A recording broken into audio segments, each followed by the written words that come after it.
Hello everyone. Fredo, hello, how are you? I am tired today. Last night I went to my friend's house and it's my birthday coming up, so they were kind enough to have me over. And we're all of a certain age, and my friend's cousin is 23.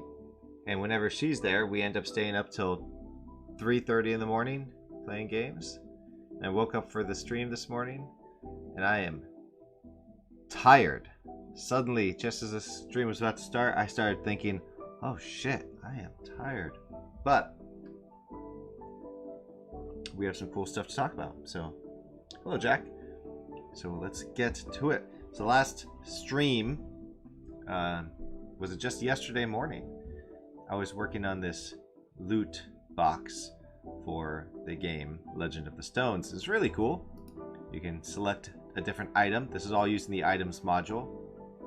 Say items, and then choose which item, say a short sword, and then you can add that, and then you can choose a prefix or a suffix that you've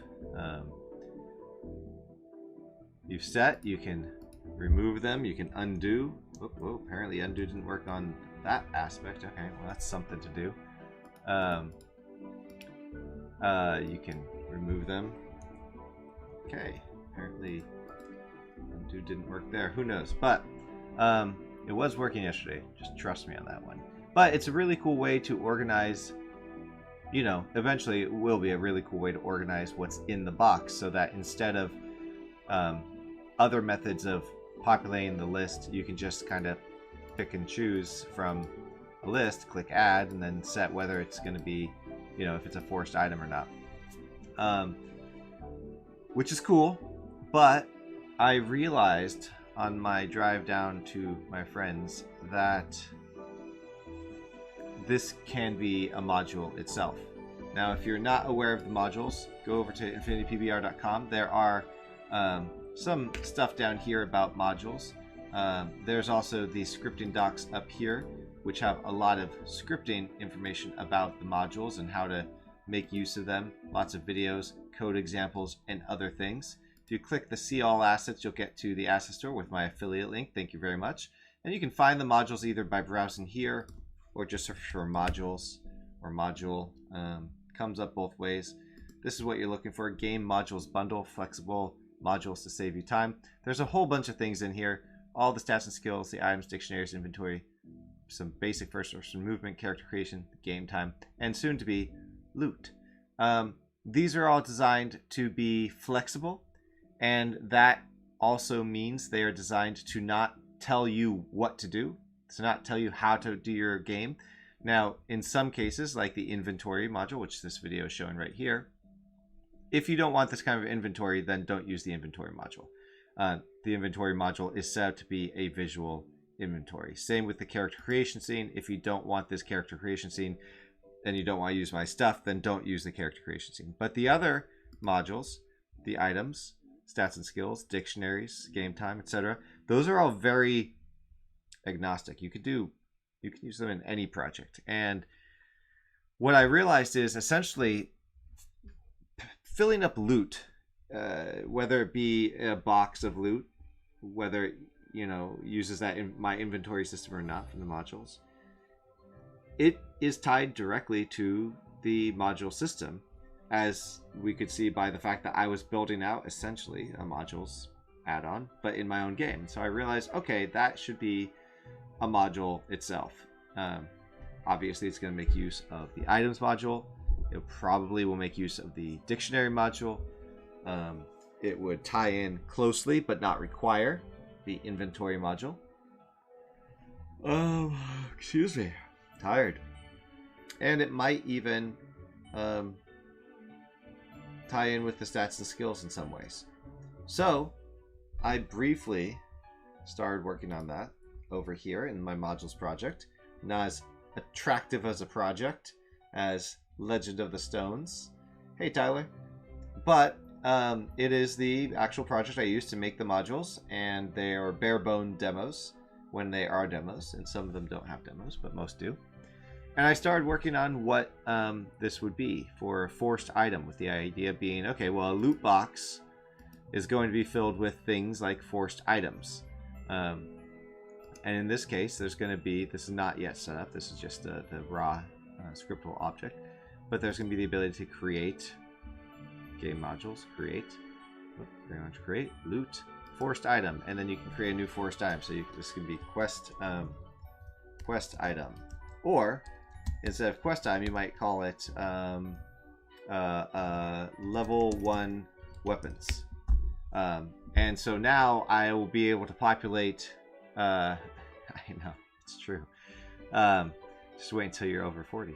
I can populate an item. I could say perhaps, hey, load up 3 items from level 1 weapons, and I will, in the end, just drag this or select this. Not even dragging it. Select this in the module when I'm setting up my loot box.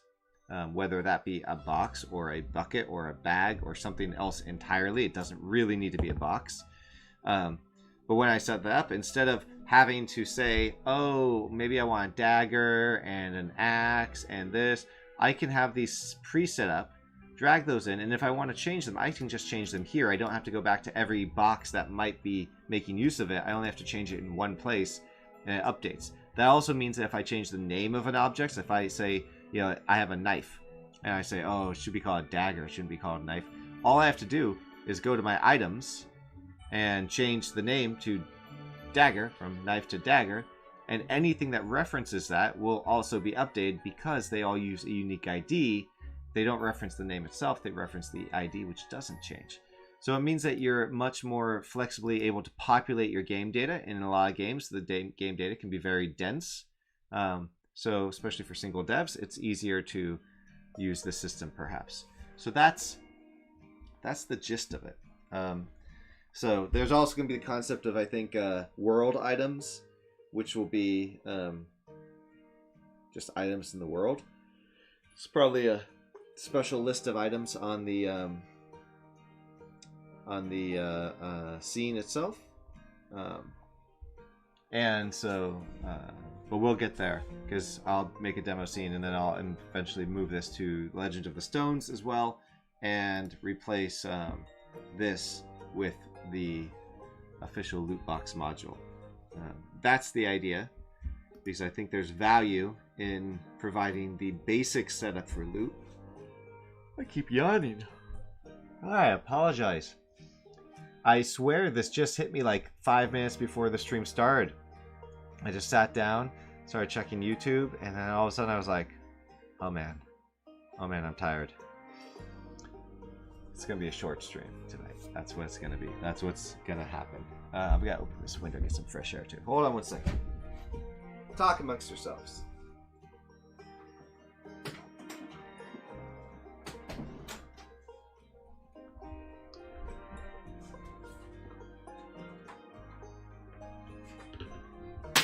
And I dropped a pen. Alright, that's fine. Okay. So where was I yesterday?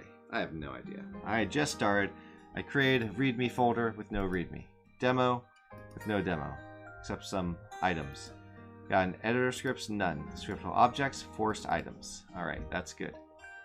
Forced items, we've got the name. This is going to be a list of items. Those are the module items. It's going to be this. And in fact, this is incorrect. It's not going to be a list of items. It's going to be a list of, well, I imagine if you're trying to force things,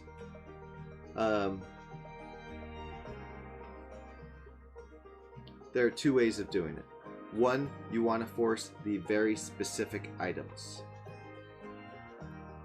Two, you want to force some items, like one of these, randomly perhaps. Three, there's the prefix and suffix issue. Do you want to provide a prefix and a suffix? These are things that are, how to put it, they are very unique to your project. In some cases, let's say there's a crystal skull, which is a quest item. There's no prefix or suffix available. It's just a crystal skull. And you want that in there. Then you want to force a single item called crystal skull, an item from the items module. And that's it. So there's no randomization. There's no chance of a prefix or a suffix or anything like that. But in other cases, maybe you want level 1 weapons. And level 1 weapons include a sword, axe, dagger, spear. They're all boring. But you want there to be a 5% chance that there's a suffix added of power or of calm or of magic or some suffix like that. But you don't want it to be guaranteed. You want to say, well, there's a 5% chance. Pick 3 of these and there's a 5% chance. So the forced items list isn't necessarily going to say pick 3 of these. It's just going to be a list of things. And so we are going to have a list of items available. I guess that means we're also going to have a list of prefabs or prefixes and suffixes, and each one of those are item mods. So we'll have to have 2 of those, and we'll say prefixes and suffixes. So now these are going to be the ones available to this forced item. Obviously, there might be more in your game, but in this context, if you add this forced item object to your loot box, technically when it's created, it will pull from this list, which might be a subset of your main list. And that's fine. You can always include everything. You could also even include 2 axes and a sword so that 2/3 of the time an axe will be chosen. You're not going to be limited to only 1 copy of each. So that's a way to weight the odds a little bit. Rather than having to give specified values that all equal 100%, you can just add another sword, and then now there's more chance of getting a sword when you roll the dice there, and you pick a random one. That's fine. But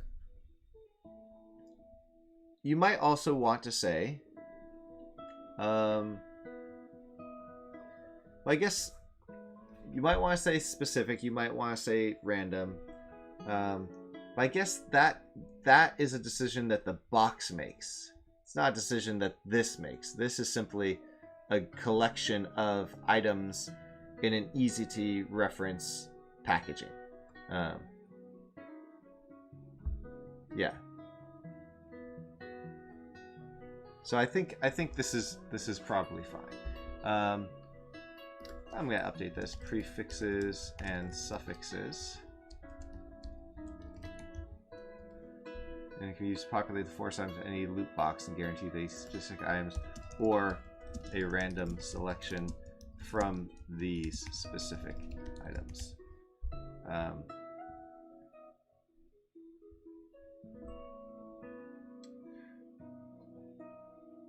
Yeah, so I suppose if you wanted to say, hey, it needs to be a crystal skull of magic, then you would say, hey, I'm going to add in an item's crystal skull. I'm going to add in a suffix of magic, and then nothing else. Now you're 100% guaranteed to get this crystal skull of magic if you set it to choose 1 item and 1 suffix. Then it's always going to be that. So you can always set up the forced items that way. Hey, sorry, that was a giant yawn. So that's one way of doing it. And then we're gonna need a loot box itself. So this is going to be a scriptable object as well, I believe. Called loot box. And let's just set this up here. So it's very similar to this in that it's got all this stuff here. But we're going to call it, of course, loot box. And put another closey brackets there. Whole bunch of stuff is going on here.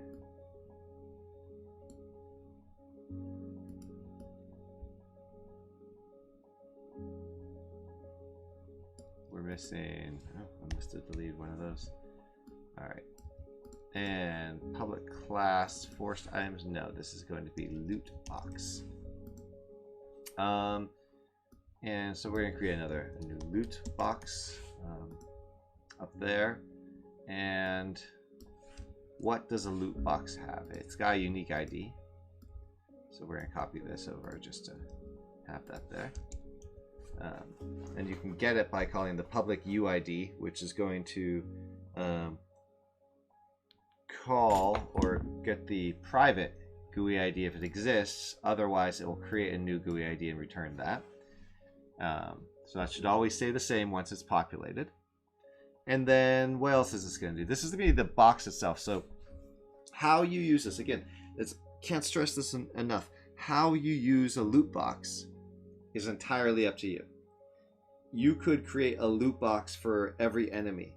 So every enemy has a loot box, which is the stuff they have in their package, in their person, in their inventory, that when the player defeats them and loots their body, the loot box is populated by the rules set forth here. There's also going to be the opportunity to augment those rules. So if you want to specify that, oh, if the player is over level 20, then change some of the math, you can do that. You might have to code some of that yourself, because obviously every game will be different, and it should be different. And so how these things matter should be left flexible and up to you. So it's very important to realize, while this is called loot box, it doesn't have to be attached to a box. I'm going to attach it to a box.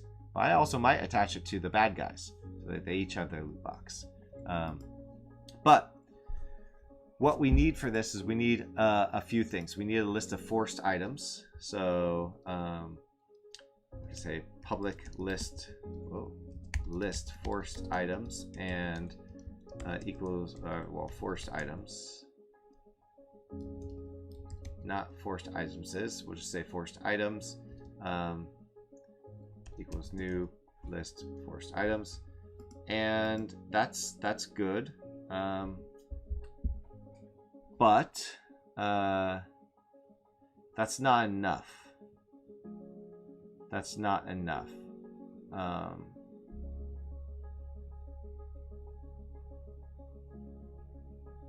Because we also need to know how many items from this forced items list. We need to know what are the chances that a prefix or a suffix are going to happen. Yeah, so if you, Jack, it's your question. Jack says he always likes it when the loot of an enemy includes the armor and weapons that they were using. Skyrim does this. When I first played it, I was like, gotta collect it all. So I quickly got overloaded with stuff I was never going to use. But in my head, I was thinking, gotta take it all. I just killed this guy, and he's got leather armor. I took his leather armor. Great. I don't need it, but I'll sell it or something. But yeah, you could have a loot box attached to each enemy, and each loot box, let's say it's a goblin, attach a loot box to a goblin, and what forced item would you put there? Easy. You go to your,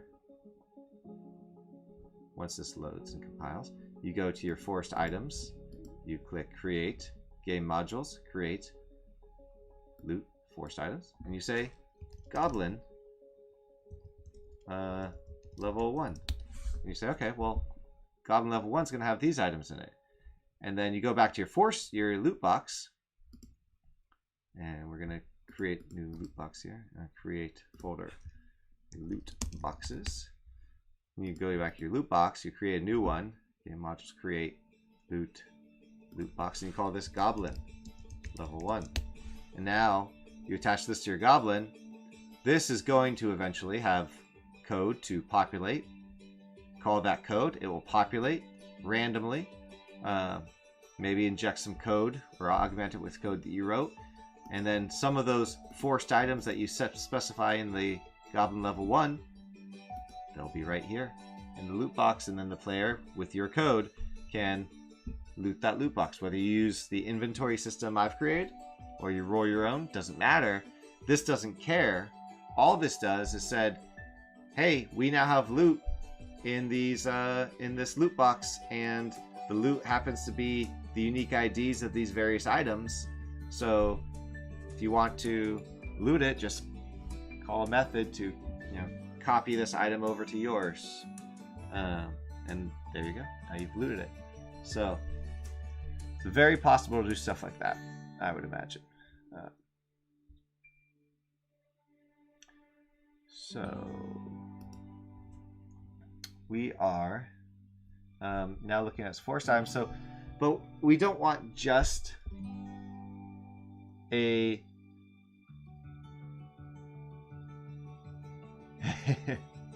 the whole explanation again. Yeah, I realize a lot of people might not know, and I also realize that there's, right now my tracker says there's 8 people watching, and I only know 3 of you.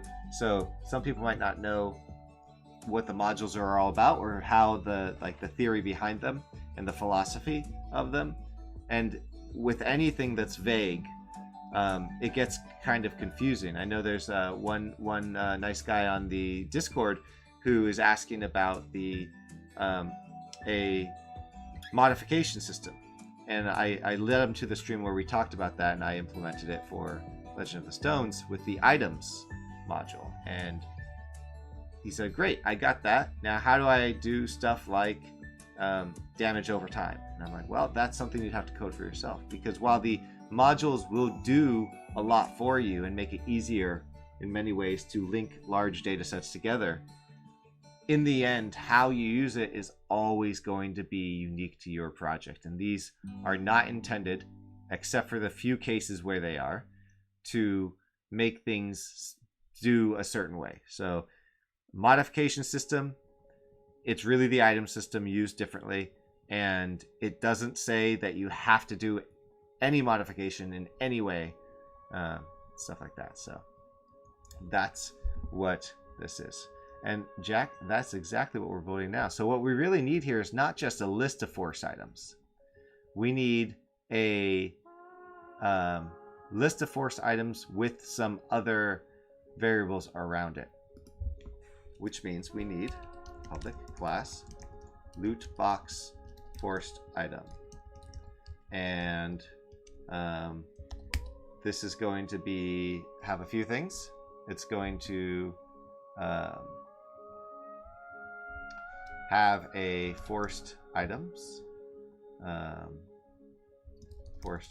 and we'll call this public. It's also going to have a public float,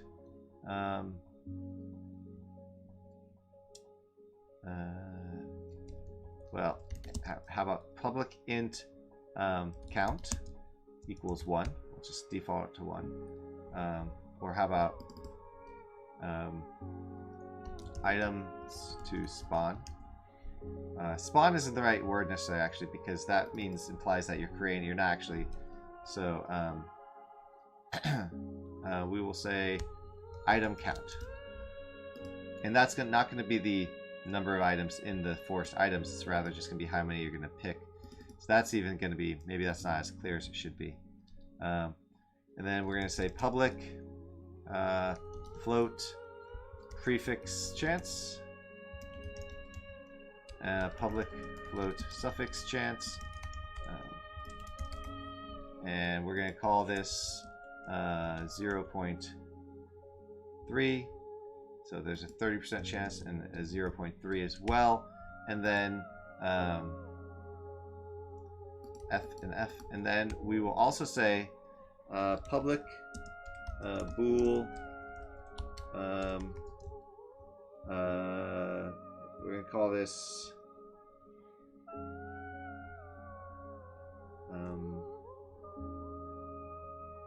so the goal of this boolean is to say whether or not, if the player successfully gets a prefix, is the chance of their suffix being reduced.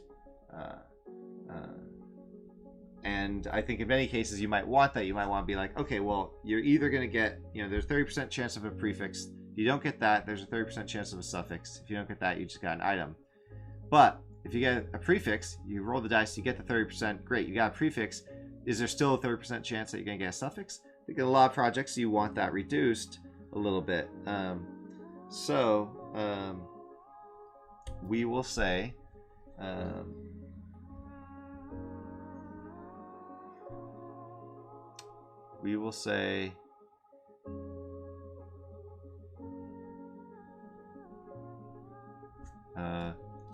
reduce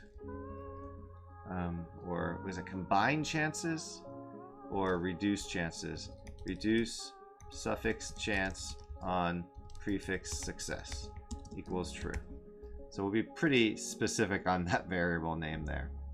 And instead of loot box or force items up here, we're going to call this loot box force item and make it forced items for the variable name. So now we're going to have a list of these instead.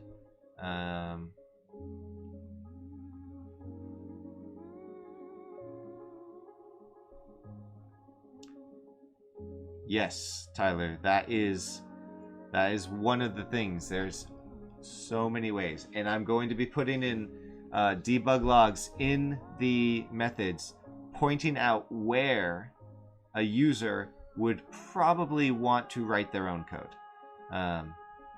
Like, for instance, and I'm going to do this in Legend of the Stones, but I'm not going to build it in here because it's I don't think so, because it's something that's unique to my game and perhaps other games too. So feel free to steal it. There's a stat called luck, and I want that to be the type of thing that if the player's lucky, maybe this chance goes up. So maybe I will augment this code and say, well, run that call twice, and if he didn't get it the first time, find out if he's lucky, which is another roll. And maybe the luck value is 7, and so there's a 7% chance that the user's lucky. And if the user's lucky, roll that once more. Give them a second chance, and maybe the second chance they'll get it. So it's not like boosting the prefix chance from 30 to 37%, but rather it's just saying, hey, if they're lucky, give them one more chance. And that will boost the amount of occurrences where they get something good.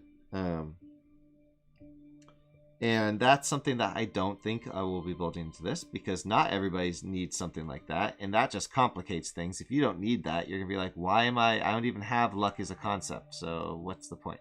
So I'm gonna make sure that it has the ability to add things like that, but it doesn't force you to add things like that.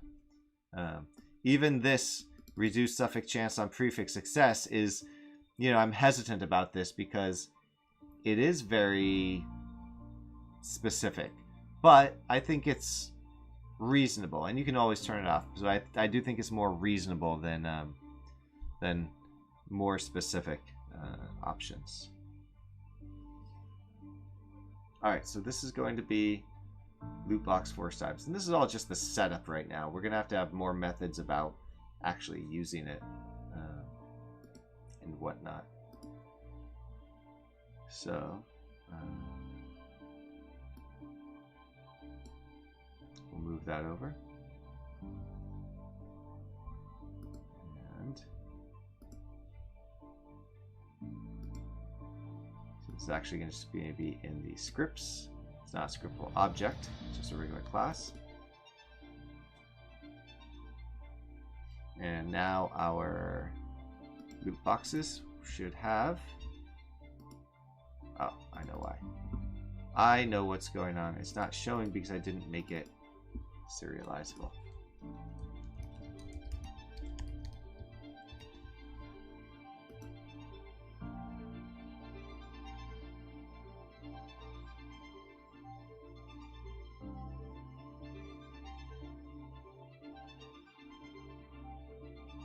What's a magic find mechanic?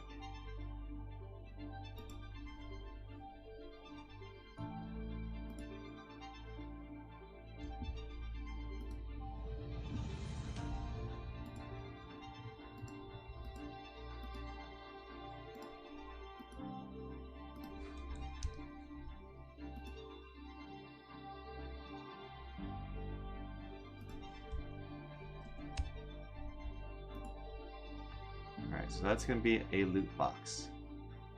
Loot box has forced items and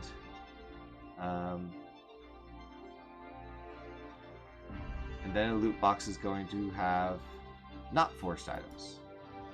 So suddenly I'm thinking, well, okay, loot box needs a forced items because these are items like quests that you need to be in there. But a loot box would also want to have then other items that aren't forced. So you just have maybe just item. But what's the difference between a forced item and a not forced item? The difference is forced item has to be there. We have to do that. The other ones don't. That's the only difference, which means we should have a boolean here. So we should instead public bool force equals false. So what we're really saying is this is going to be a list of items.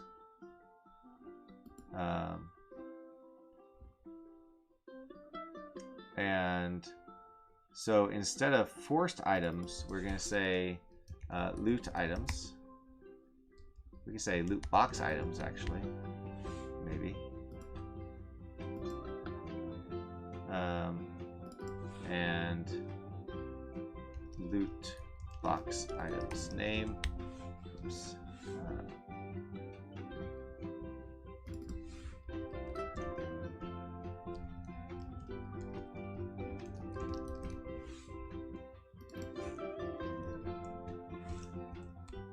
Just items. So then on this, instead of loot box forced item, this is just going to be loot box. Oh, we just did. Oh yeah, loot box item, singular.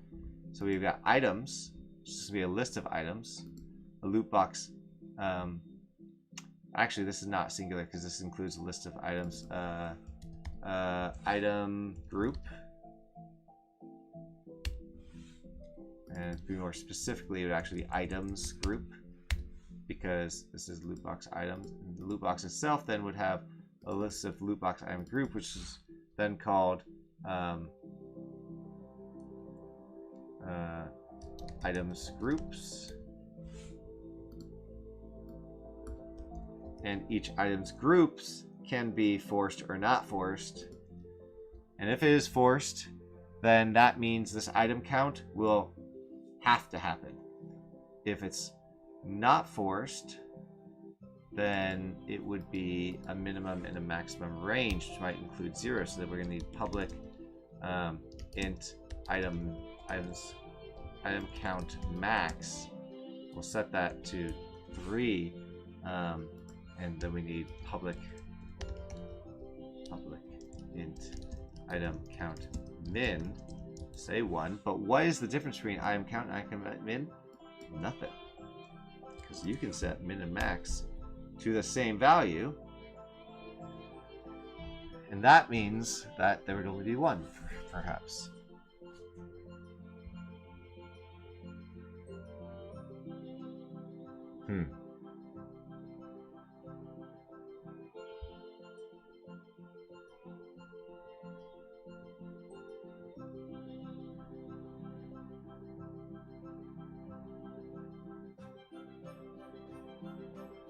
I don't actually know what a magic find % chance is.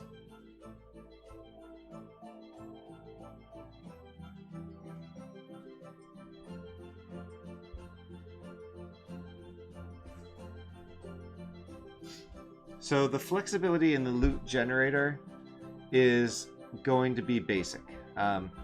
It's going to provide some basic functionality and some basic, okay, from this, I'm going to give you a list of final items.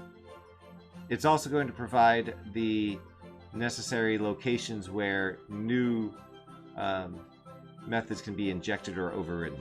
So if we have an eventual method, perhaps called populate list or populate items, choose items, let's say choose items, you could technically override choose items and create your own version, so that you know, you could have multiple versions as well. So that if you have one system in your game that, you know, chooses it one way and another system that chooses it a different way, you could technically have two different methods that override the choose, and you can choose which one to call for the right time.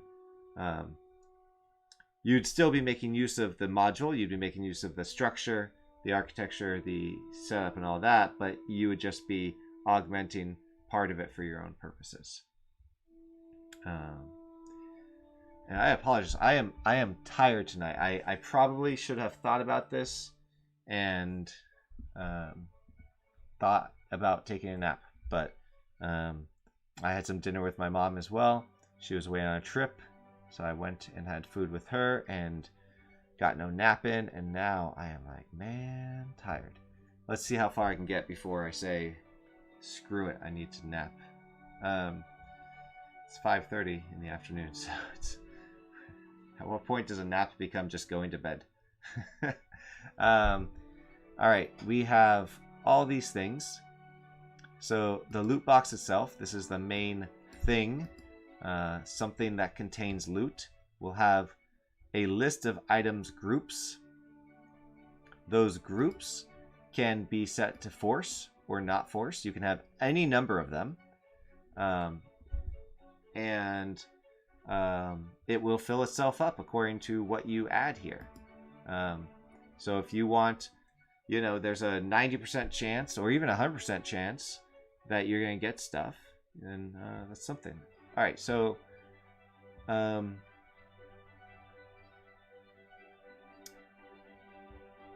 so if it's not forced,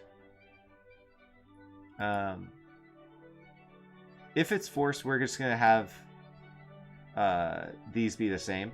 Well, in the editor extension, that'll be forced. I'll put a note here. Min and max will be the same if force equals true. Just so I remember that. But if it is force equals false, then we need a chance of stuff. And I think... So now I'm wondering if there's something new that I've never done before that maybe I should look into. So my first thinking here was that we're going to have, okay, let's say there's 1 to 5 items, and that we want public float chance of item equals 1. So that means 1%. Say 1 equals 1%. 0 equals 0%, etc. Straightforward. But we don't want there to be 1% chance of all 5. We want there to be a 1% chance of at least one item. But what about the second item? So we need a public float subsequent item chance mod. And let's say this equals 0.25f. Or we'll say 75f. And so this means getting a subsequent item is this percent as likely as the first item. So as an example, chance of item equals 1, and subsequent item chance mod equals 0.75. So that means item 1 equals 1% chance, and item 2 equals 75% chance, and then item 3 equals, what's 75% of 75? I don't know. It would be about 20 less, so maybe 56% chance. 56% chance. I'm guessing on the math. Item 4 would equal 75% of that. So divide that by 4. It's about 15, 14, so 42% chance, etc. So that means that once you don't get an item, maybe it goes away, or maybe it's set to 66? 75% of 75 is 66? I don't believe that. No, it's got to be, because 75% of 80 is 60, so it's going to be less than 60. So I went with 56. Could be. Yeah, I mean, you could put this to 50, but here's the thing that I was thinking. This is what I was thinking. This could be an opportunity for a, what's it called? Curve. A curve. Where you could set it to be 50% all across the, so each one you roll 50%. 55. Okay, we'll say 55. I was close though. That was pretty good guessing, especially since I'm tired. And so I want to quickly look into that, because this could be curve editor script. This could be a neat idea. Curve field. Let's see. I'm not sure how to use these, but with this, so that you would set, you know, this is min to max, and 0 chance to 100% chance, and you would set what are the chances of getting. Now, generally it'd probably be a downward slope curve, but you could set it to be like 90% across the board. So each item from the minimum to the max will say, okay, do a roll on that. Although that doesn't necessarily make sense, because if I have a, this is the wrong writer window. If I say a minimum of 2, then what does that mean? That the chances of getting the first one, does that mean that there has to be at least 1, at least 2, and then beyond that there's a chance of subsequent items? So if minimum is 0, then the chance of the first item would be this. Alright, that actually does make sense. So force is 0, force is false, unless it's true, in which case both of these would be the same. Chance is 1%, and that is ignored. And in the process of populating the list, we'll always do the forced ones first. 9/16. Yep.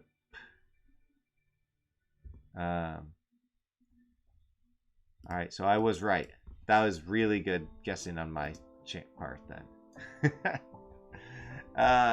Yeah, so would a curve make sense? A curve would, you know, in this example, 2 would come first, and then the third one would be based on the curve, the leftmost value of the curve, and go from there.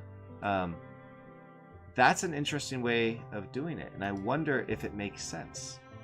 Now, I've never, ever implemented one of these.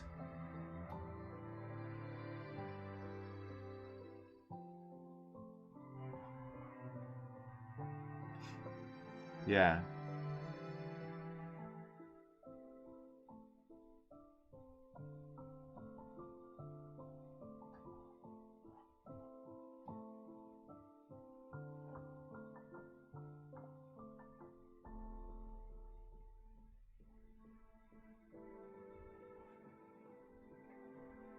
So,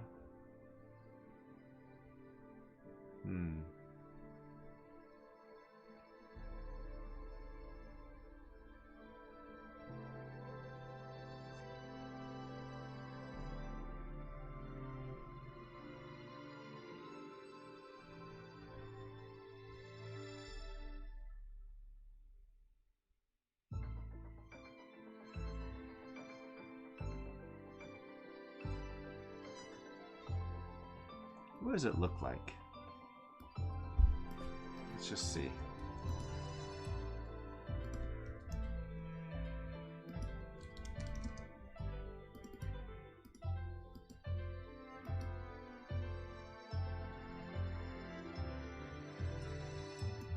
So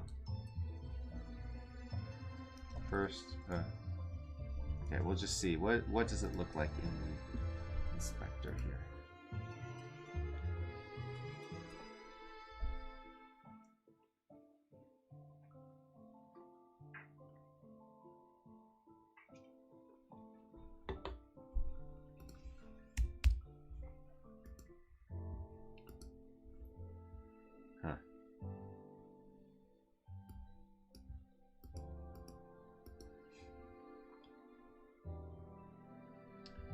So this is an example, would be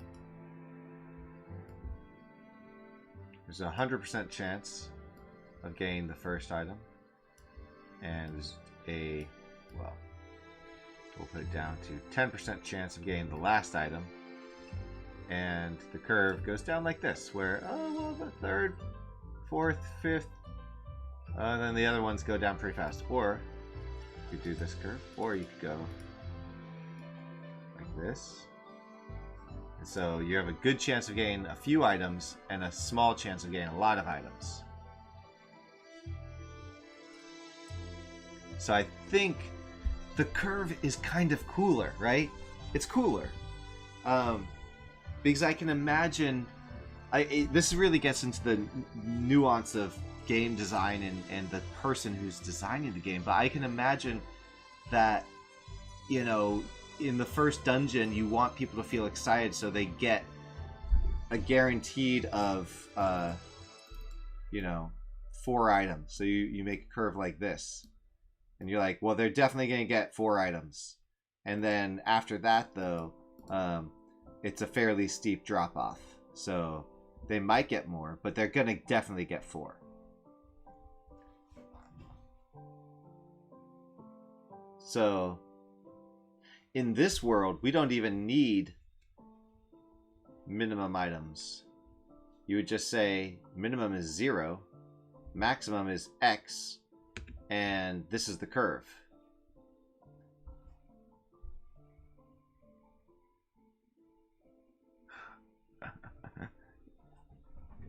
I miss going to GDC. I used to go to GDC, and for a couple years I did the Indie Game Summit, which was the affordable version.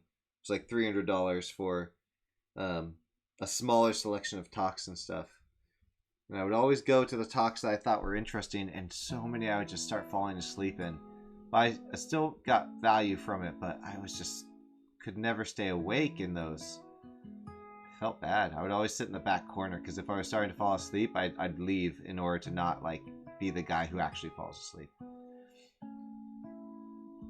Okay, so I think we're going to do a curve. I don't know if this error is always going to be there. Let's see. Oh, what happens if I change this? Okay, it was just copying. That's fine. Yeah, I think the curve is the way to go. I don't know how I'm going to display it yet, but that's okay. We'll set it up and we'll display it. So I guess, so if force is selected, then we're gonna match item and min and max together, and this is ignored. The rest is ignored. Prefix chance, suffix chance is not ignored. And reduced suffix chances, you know what? Let's make that a float itself. If it's 0, it means no, you're not reducing it. But if it's, say, 0.5, it means there's a half a chance. So now it's 15% chance rather than 0.3% chance.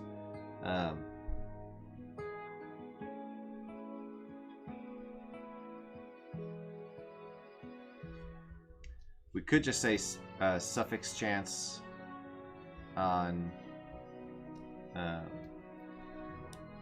actually, what makes more sense? Rolling for the prefix, then rolling for the suffix. One value if you didn't get a prefix, the other value if you did get a prefix. Or saying rolling for the suffix, and if you got a prefix, reduce that value by this. Or instead, public float prefix and suffix chance equals, say, 0.1. And if that is not successful, then do that. And if that is not successful, then do that. And you could randomize which one starts first so they equal. So instead of that, we'd have this of randomize prefix suffix order. And we'll set that to be true. And this would say, if true,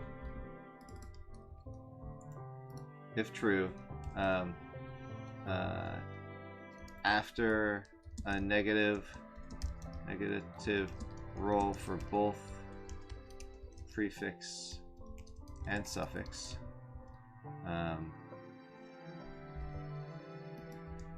actually put this up here. We'll make a whole thing of it.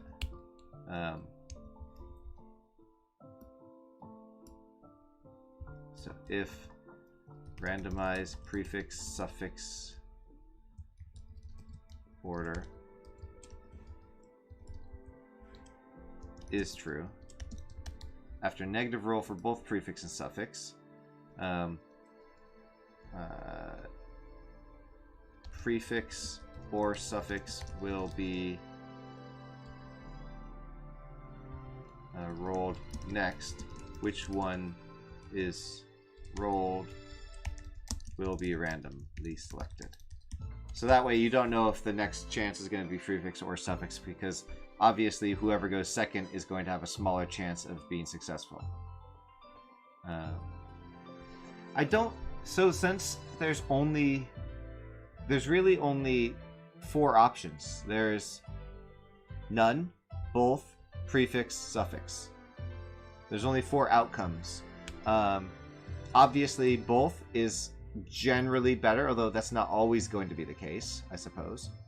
And none is generally the least good, and whether you get a prefix or a suffix, I don't know which one's better. That depends on how you set up your prefixes and suffixes. I always felt in Might and Magic that the suffixes were more powerful than the prefixes, but that doesn't necessarily have to be true.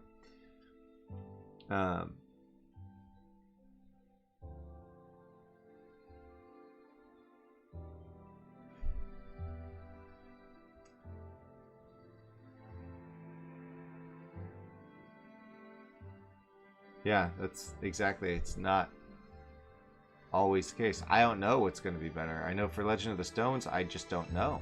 I haven't designed them all yet, so yeah.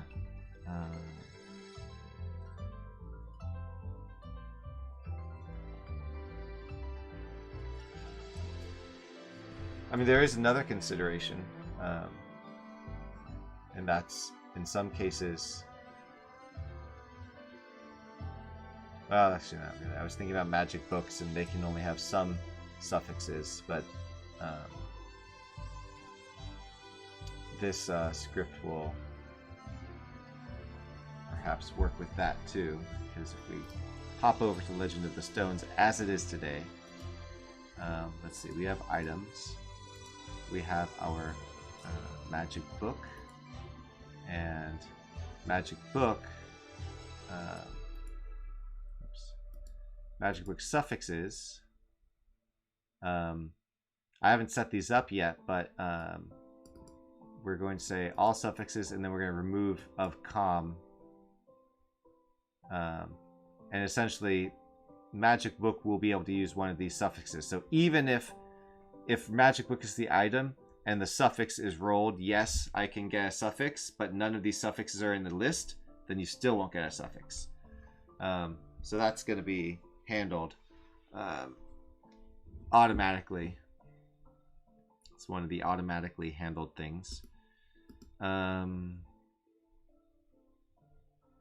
So, I mean, if this is true, then it doesn't matter which one's better. And if one is successful, then the next won't be successful. And again, if this is successful, then these won't even roll. And if they're all unsuccessful, then you won't get anything. So, I mean, with this math, what are the odds of getting at least a prefix or suffix? This order, this doesn't matter. You got 90% chance of getting none, and then a 70% chance of 90% of getting none. So, is that 27 less than 70% chance? Something like that. So there's a pretty decent chance that you'll get a suffix or a prefix with this math, but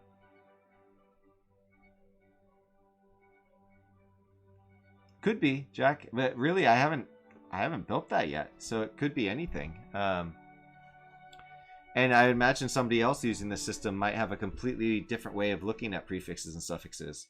It could be that for them, all of the prefixes are things like gold, iron, stone, wood carvers that are just words that don't necessarily change the dynamics. I don't know.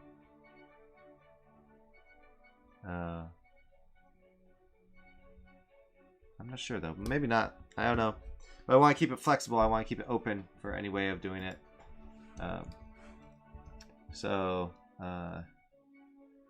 Set these to 0 if you do not want any prefix or suffix to be used.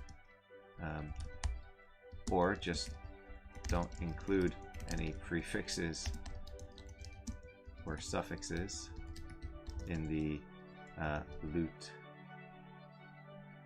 box items object, because that would be the same thing. So we're going to do a curve, and we're going to call this, or we're going to try to do a curve, so I'm going to keep this. If we don't do a curve. So I'm going to comment these out for now, and we'll do a curve.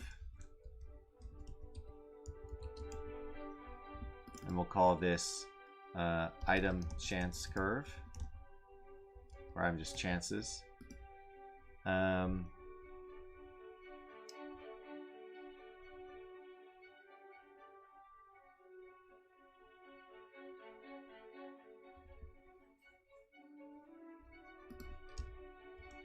We aren't able to use one of these here, right? No.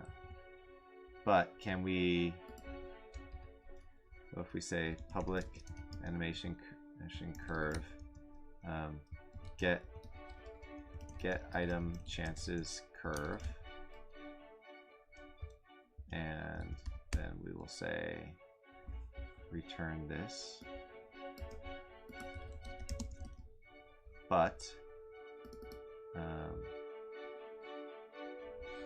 this is going to be item count max, and this is going to be item count min plus 1.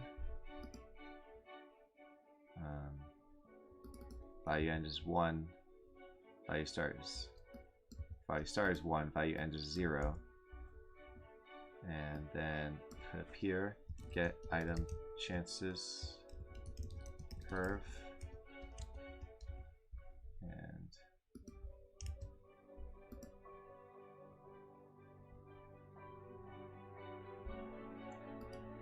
does that work? Does that expose here? I don't actually know. It might not expose here at all. Yeah, it doesn't expose here. So that doesn't work. But let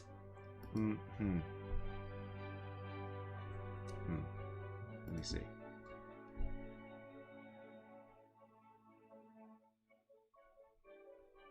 Set curves.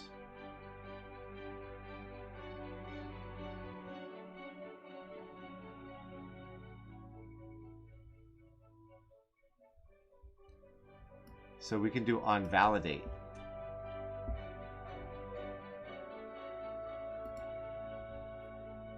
these variables? I may have. But I also want to undo this. But we're going to say public void on validate. It's not a mono behavior though. Alright, we'll have to do the on validate in another part. So I'm going to put a note. Whoops. To do on validate. Force the curve to have the min max item count. It's actually the min plus 1 and 0 to 1 range. So we can hard code this though to be value start 1, value end 0 and 5. Is that? Let's see if that works.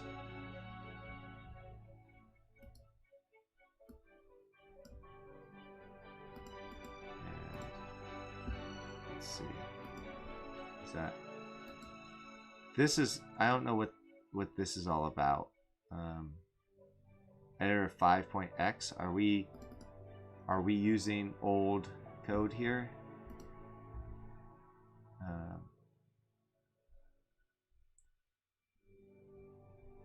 guess not.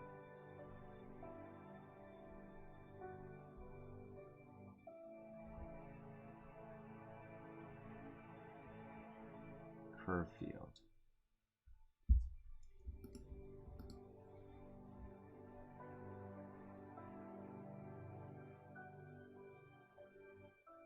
So I'll have to figure out how to get the value at whatever point.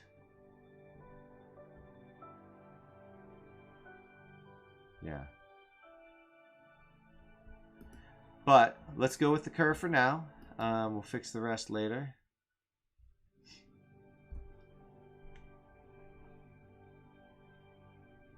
The way I'm looking at is the chance is 0 to 1, and the items is min plus 1 to max. So if I have items count min is 2, max is 10, then this should be 3 to 10. So 100% to 0%, 3 to 10. Because 2 would be minimum, that means they have to be there. And after that point, you'd get the curve.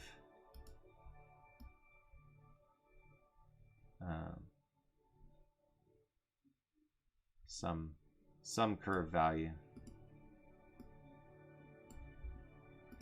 I mean, you could, this would be interesting. You could have a value like this that says, hey, there's a small chance of getting another item, but if you do, there's a good chance you're gonna get a lot. That's cool. I like the curve idea. But I think I'm gonna have to deal with that later when I'm actually able to manipulate it more via the scriptable object editor extension. So I think this is this all we would need though? We've got our items, our loose box items, which itself is a list of items, prefixes, and suffixes. And then this is going to say, well, are we forcing it? And if not, what's the minimum and maximum? Give us a chance of getting those that are above the minimum. Give us a chance of getting the prefixes on each of these. And then the next is going to be essentially populating that and doing the math on figuring it out. And that should be it. So your loot box is going to have a bunch of loot box items, and the loot box items, or loot box items groups, will have a bunch. Well, let's see. Loot box items will have loot box. Yeah, loot box will have a bunch of groups. They'll be populated in this order, starting with the forced ones, then going back.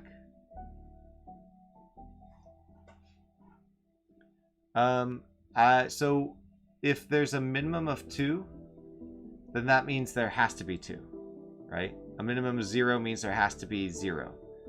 A maximum means there can be up to that many, but there doesn't have to be, and so you have the curves. So if there's a minimum of 2, then the first chance doesn't come into play until 3, and it could be down here. It could start with a a lower percent chance of getting 1. And maybe it comes down like this, something like that. I don't know. So that if this were 3 through 10, it would be give or take 3, 4, 5, 6, 7, 8, 9, and 10. So here, yes, technically there'd be a 0%, so maybe you raise that up a little bit, so there's a slight chance of getting a 10th. The other question is really, if you fail to get this one, do you continue trying to get the rest? Or do you say, well, you failed that one, so you don't even try and get the rest? So that's perhaps another Boolean to add in there. Whether the process stops on failure. Because that would change the outcome dramatically. If your curve is not that. Oh, am I zoomed? Oh, I was zoomed in way here. Oops. Yeah, so if your curve is the opposite of this,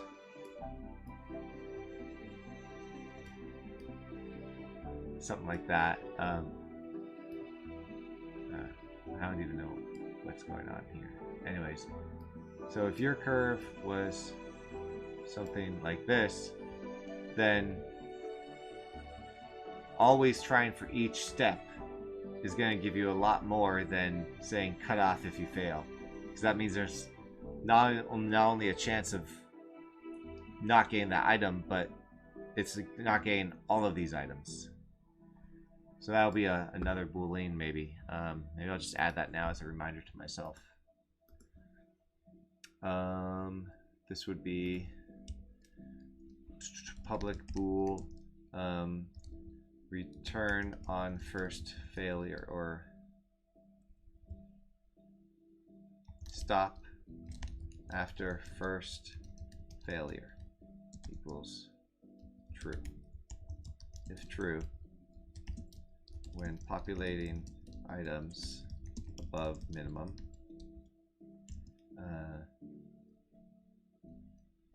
process stops if one item fails to populate.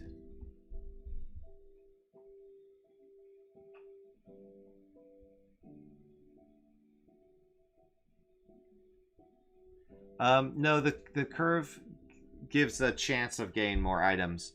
So we have a maximum potential, but the curve is just meant to give you a more visual way of setting the chances.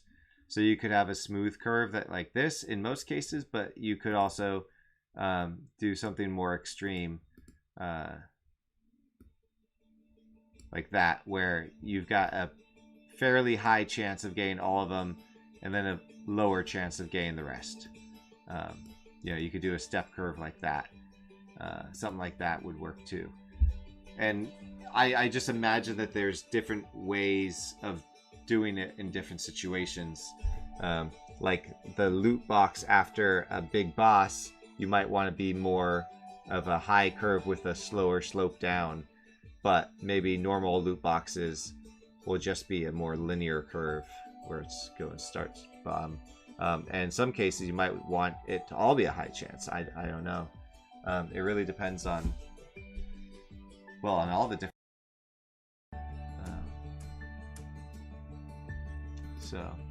but I think that's the basic concept here. So the next step will be to set up the actual editor extension so we can see these in a more visual way. Have a bigger preview for the curve here. I'll need to learn how to manipulate those. And then starting to build the methods about populating and stuff. But in the demo scene, I also have to keep building because I want the demo to be using the inventory system, the visual inventory system. So you can see how opening up a box or finding a dead body on the ground or a bag could be used to create different experiences using this system. where each one of those is essentially a loot box. And each loot box has loot box items. And each items has potential items and prefixes in it.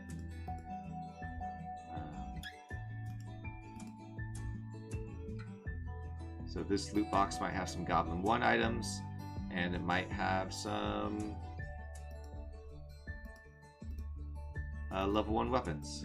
Or it might have a quest item, and we're going to force that. So this is all null or moot. So we're going to force the quest item, and then we're going to load some level 1 items, anywhere from 1 to 5 level 1 items. So the editor script will make this prettier. Instead of dragging it through here, you can just click buttons. You'll be able to click buttons like you can do with all of these modules, like you can do here, where you just select things. That's the idea. Is there any kind of rarity to item, or is there always an item with those 4 different options? No prefixes. So that is another thing you would have to code yourself. And I do need to have a think about how dictionaries come into play here. I've been thinking about that, and that can get even more complicated even faster because dictionaries are so flexible. If we think about the items, I'm going to go back to Legend of the Stones for this one. If we think about the items, all the items have prefixes and suffixes built in. They aren't optional. You can not use them, of course. So in that regard, they're optional, but they exist. And they're part of the system where, you know, the item script has object name, which is this name right here, but it also has the full name. So once your item is on the player, it could be the Alright, I don't know what that was all about. Oh, this is a bug I need to fix.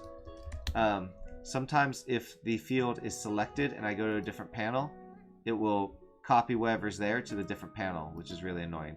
But okay, so you could get a strong, curious, of, calm, which is the full name of the thing. So that's the built-in stuff, and that's why it's going to be built into the loot box itself.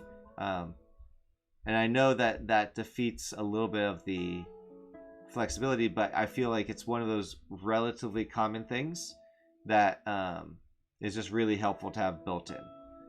But we also have all these dictionaries, and so there's gold value. Like let's say that you rob a rich person's house, so you want all the gold value to be expensive. Now, in my mind, there's one way of doing it right now with the loot is to create a loot box or forced item. So this is really not, it's a loot box items. We'll call this loot box items. So create a loot box items, and we'll play it out here. Loot items, and we'll call this rich house items. And here I will add only items that are expensive. There would be another way, of course, if I knew that gold value was one of the things, then you could say, well, I want only populate with items that are worth more than 1,000 gold. But that is something that I think you'd have to code yourself. Because anything with the dictionaries, these are just so flexible. They can be anything. They, you know, we talked about rarity, and so, well, rarity. What is rarity? And in rarity, we could say, well, it's an item. And even, yeah, a prefix and suffix can be rare. Okay, but what do you mean by item? That makes no sense. Well, we can create a list of items. Game modules, create items. Call this rarity. And then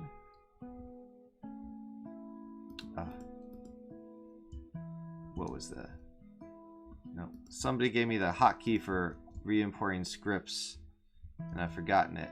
But let me just quickly fix my force Unity to re-import scripts.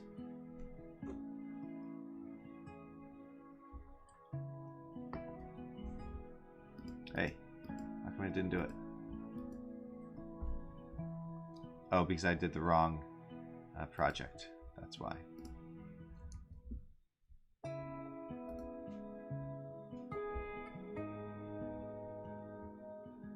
So now we've created a items called rarity, and once this comes up, I don't know what they're actually going to be, but we can be common and uncommon and rare and extraordinary and legendary, and so you can have those. And then in your items now, we've got these items. We exposed via the dictionary rarity to all of these as an item. So now I can say, well, the hand axe is going to be rarity of common. Now this is actually only saving, and if we look at the full inspector of the hand axe, what we actually see when we drill down into our dictionary and rarity, what we see, it's actually just holding the UID for the items and the items. So this is the items rarity, and this is equal to the item common inside that. Yeah, so many ways to do this.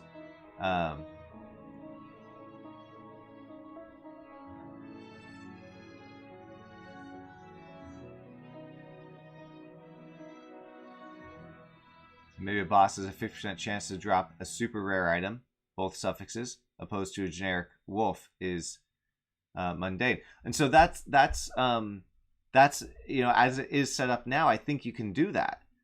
So if you say, okay, this boss has a 50% chance of dropping a rare item, so create a loot items and call this rare items. And then you put your items in here, or you can even say goblin boss reward.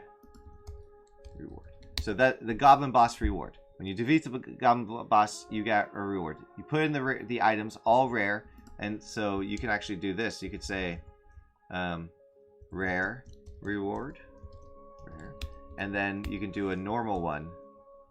Just say reward. So there's two things, and then in your loot boxes, this is the thing that you're going to attach to the goblin boss itself. I'll just copy this. We'll say goblin boss. We'll have two items. One will be the rare reward, and one will be the reward. And the rare one, we're not going to force it, but we're going to say minimum of 0, maximum of 1, and item chance 50%. So remove this curve, delete that key. So boom, now there's a 50% chance of one item being formed. And maybe well, that didn't hold. Whatever. So you get the idea. I mean, I would think. And maybe there's no prefix and suffixes in those, so you just have those 0 and it doesn't matter. And now there's a 50% chance of getting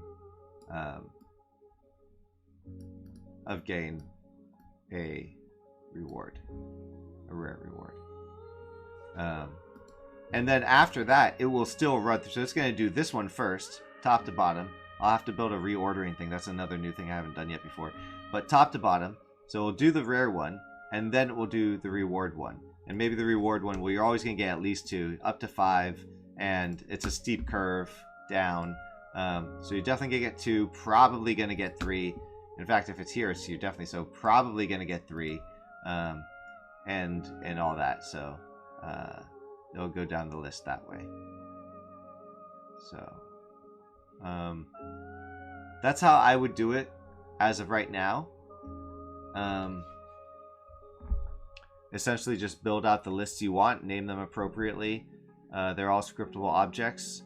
You'll have to write some code to relink some things if they're part of the saved data, because scriptable object references won't save. So if you do save any references to scriptable objects, you'll need to relink those later. Not terribly difficult, but one of the things that we have to help you with that, of course, is the UIDs, which aren't on all of these yet. Oh, wrong one. That's probably part of it. So the UID, I need to add that to the items group too. This needs to be here as well. I'm hearing a voice in my head say, hey, you keep repeating this code. That code should be added somewhere else. And yeah, it probably should be. There should be probably something that this inherits from that forces UID to be here and then has the method get UID attached to all of them. So that'll be something for me to update as well. But the UIDs is how you'll relink things. So instead of saving a reference to the object, the scriptable object, you'll save the unique ID, and then at runtime, when you load your data, you will cache a reference to the scriptable object based on the UID. That point on, you don't need to look it up anymore, but you only have to save the string here. So, but that's actually going to be it for this stream tonight. I am tired, as I explained earlier. I also have, and this is the fun stuff, I also have a new monitor that my friend who works at a tech company that makes monitors and other computer devices was able to get for free, which was apparently they were just giving them out to employees and said, yeah, if you want more, just tell us. They had extra for some reason, which seems weird to me, but they did. So I have a monitor and I have a monitor arm to attach. I don't know if I'm gonna get to that tonight because I am tired, but I've got that to do. And I have a fancy camera that I had let my friend borrow for quite a while, and I got it back, so I'm going to set that up so that when I do show my face, it will be with a nice fancy camera, just like the Jasons have. And I have all these board games behind me now. I don't have a shelf yet, but once IKEA gets their shelves in from all the ships that are stuck outside of LA, then I will have one. And that will be cool too. So I've got a little bit more stuff to do tonight too. But I want to say thank you for participating. Thank you for the conversation. Definitely thank you for your feedback on the ideas about like the curves and stuff. Invaluable right there. And for your questions about how it would work. That is also invaluable where, you know, your questions basically make me think, yeah, how would we do that? And then come up with a solution and make sure that we have the way of doing that built in one way or another. Hopefully this makes sense. Hopefully this will not take too long to complete. It will take some time to complete. And then after it's done, I will implement it in Legend of the Stones.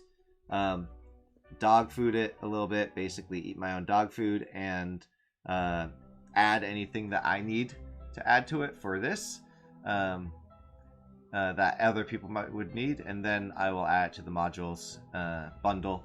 So if you have that, you'll get the update when it comes out. So, shorter stream tonight, only an hour and 20 minutes or so, but it was a good one, and I'll do more of this tomorrow probably. I'll be streaming this week. I haven't put up any schedule yet. Most likely I'll do something tomorrow night, depending on how the workday goes.